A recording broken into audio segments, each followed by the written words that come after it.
him in the middle in the lobby, and she hand-delivered a letter to his delegation from her husband, Saaed Abedini, written from inside his prison cell, pleading for his freedom. And joining me here in New York to talk about this is Nagbe Abedini.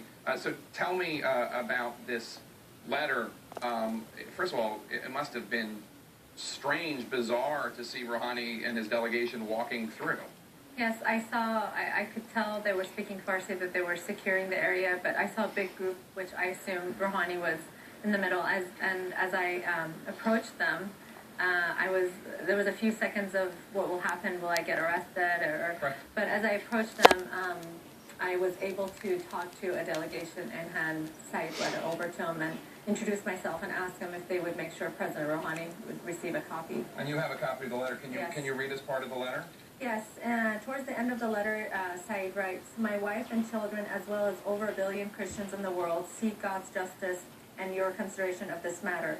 Please take immediate action in this regard and do not let me and a lot of people in my ward become the victims of the fire that extremists have made, those who have turned Iran into a vortex of crisis. Considering the fact that I came to Iran to serve the orphans, please do not let them make my children orphans and my wife without a guardian." And basically, he's accused of proselytizing in Iran, and you deny that. He denies that. But how hard has this year been for you? I mean, it must be just awful. Yes, but actually, he wasn't accused of evangelizing. Right. His charge was undermining the Iranian government. Right. The basis for the charge was Christian gatherings. Right.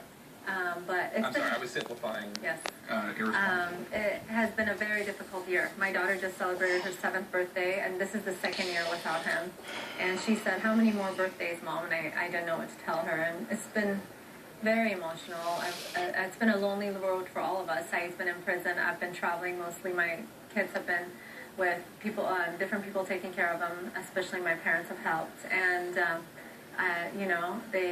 it's been a very emotional, very trying time, especially for them. They're 7 and 5, and they don't understand it. He was sentenced to 8 years in prison? Yes, which the thought of it is horrible. We don't know if he would survive the 8 years. We don't know if the Iranian government would up that. And just the anniversaries coming up reminds On the 26th, I think? Mm-hmm, the 26th is the 1 year, but the second birthdays and second Christmases remind us that really the kids are growing up without him, and our family is different. And looking back to that last year, we were together, we were a family, and this year they spent Father's Day alone, graduation from kindergarten, they were alone. I was in Geneva speaking before the UN. Saaed was in prison, and our whole family has been torn apart physically. It's horrible. I want to bring in your lawyer. You and your husband are represented by the American Center for Law and Justice, and its executive director, Jordan Sekulow, joins us now from Washington. Jordan, you've been receiving some support from the Obama administration and calling for Saeed's release. Secretary of State John Kerry has put out a few statements recently.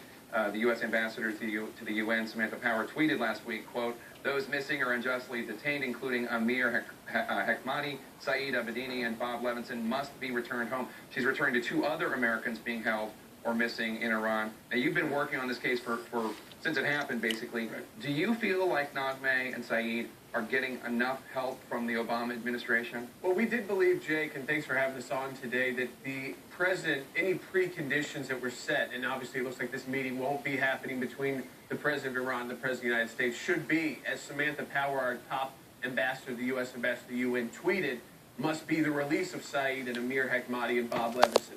Obviously, the meeting is not happening, but on September 26th, when those vigils are occurring across the country, and people can find out about them at BeHeardProject.com. It's interesting, right before coming over here, I got a note from the State Department. The U.S. State Department, even though John Kerry will be meeting with a delegation from Iran and the Iranian foreign minister on this date, on Thursday, the State Department is sending an assistant deputy secretary of state to join our vigil here in D.C. that I'll be at. Nagme will be in Boise, Idaho, to join us at the vigil in front of the White House to pray for Saaed.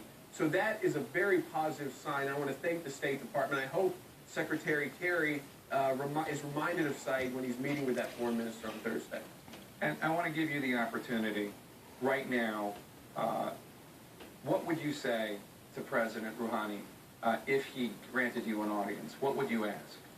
I would say that this is the best platform for him to prove his words, that he is moderate, and that he wants to bring more freedom to the Iranian people, and he does want to free a lot of the political prisoners. This would be the best, and his relationship with the West, this would be the best avenue.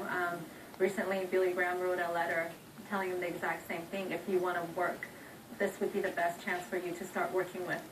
A good relationship with the U.S. would be to release these prisoners, especially an American citizen who is in prison based on a simple violation of his human rights, religious freedom. We've had you on before. I hope I don't have to have you on again. But if he stays in prison, we'll have you on again. Thank you. And we'll keep talking about Saaed until he's out. We appreciate your coverage. Thank you. I appreciate it. Guys, I want to stop right there and just say God bless Pastor Saaed Abedini and his wife Nagma and their 2 children, which they have a 7-year-old daughter. I also have a 7-year-old daughter. So it definitely touches home for me. God bless Jay and Jordan Sekulow, their lawyers. These guys fight for Christians across the world and for Christian beliefs here in America. God bless Jake Tapper and CNN actually for putting this up. Finally breaking some ground here. And I pray that there will be some breakthrough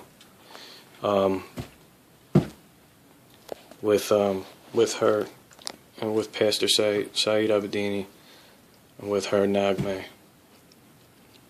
his wife, and their children. I pray that there will be a breakthrough. Maybe when John F. Kerry meets with the president of Iran. In all honesty, that would be the greatest way for Iran to make themselves look good to the world. So, let's just keep them in prayer, guys. In Jesus Christ's holy name, amen.